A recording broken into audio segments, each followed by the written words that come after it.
Welcome to my channel Supriya homely kitchen. আজ আমি আপনাদের কাছে নিয়ে এসেছি ভোলা মাছের ঝাল। তো মাছটাতে নুন হলুদ মাখিয়ে রেখেছি আর কড়াইটা বসিয়ে দিয়েছি। তো এর মধ্যে আমি এবার তেল দেবো।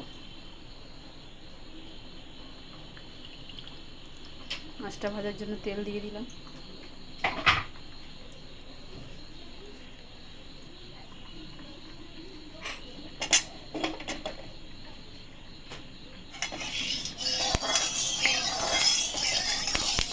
কড়াইটা গরম হয়ে গেছে।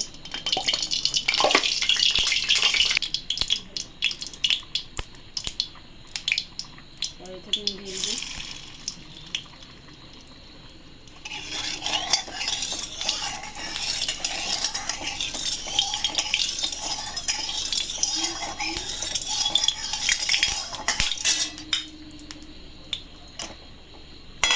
এবার মাছগুলো ছেড়ে দেবো বন্ধুরা।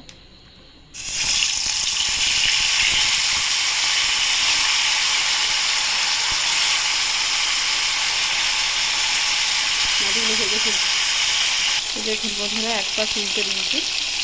এই পাশটা আর একটু হোক, হওয়ার পরে আবারও আসছি। দেখুন বন্ধুরা, হয়ে গেছে। একটা মাছ নিয়েছি বন্ধু।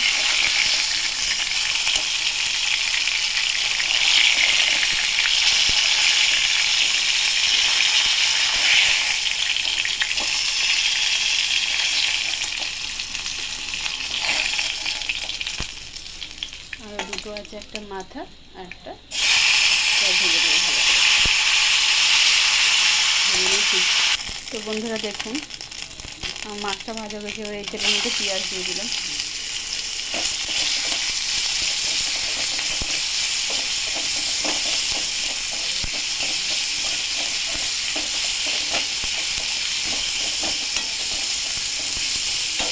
পেঁয়াজটা ভেজে ফিরছি। দেখুন পেঁয়াজটা মোটামুটি ভাজা হয়ে গেছে। এর মধ্যে আমি একটু সর্ষের তেল দিয়ে দেবো।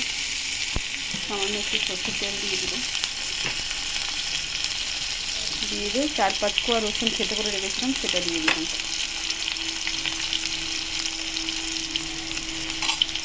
দিয়ে ভেজে নেবো এটাকে সুন্দর করে। নতুন কাঁচা গন্ধটা ভালো করে ভেজে দিতে হবে। তো দেখুন বন্ধুরা, রসুনটাও ভাজা হয়ে গেছে। তো এবার আমি আলু কেটে রাখা 3-4টি আলু দিয়ে দিলাম ছোটো ছোটো। তাহলে ভালো করে ভাজবো। এর উপর দিয়ে নুন দিয়ে দিলাম।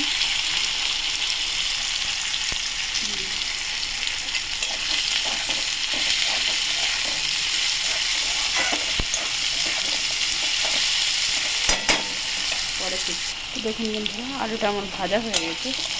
এই অবস্থায় আমি দুটো ছোটো ছোটো টমেটো, 3টে কাঁচা লঙ্কা, হলুদ, ধনে গুঁড়ো, জিরে গুঁড়ো, স্বাদ মতো চিনি আর শুকনো লঙ্কা একসাথে দিয়ে দেবো।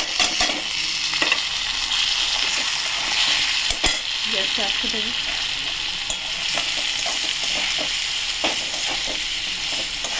ভাজা ভাজা করবো। দেখি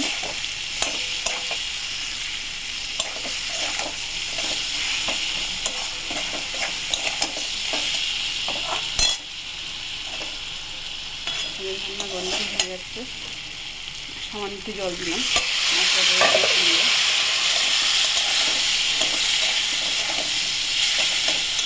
এটাকে ভালো করে কষবো।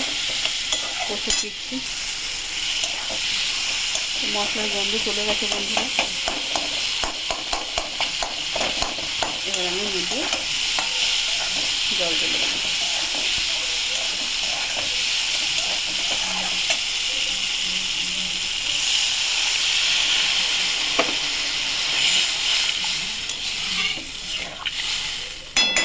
জল ঢেলে দিলাম। দেওয়ার পরে আমি মাছগুলো ঢেলে দিলাম। আমি ফোটারও ওয়েট করলাম না, মাছগুলো একবারে ফুটে গেল। ঢাকা দিলাম বন্ধুরা, পরে ফিরছি। তো দেখুন বন্ধুরা, ঢাকাটা খুলবো এবারে। এই দেখুন আমার মাছের ঝোলটা টক বকিয়ে ফুটছে। দেখুন আলু সিদ্ধ হয়ে গেছে। এবার আমি ঢাকাটা খুলেই রান্না করব। জলটা কিছুটা কমিয়ে নিয়ে ফিরছে।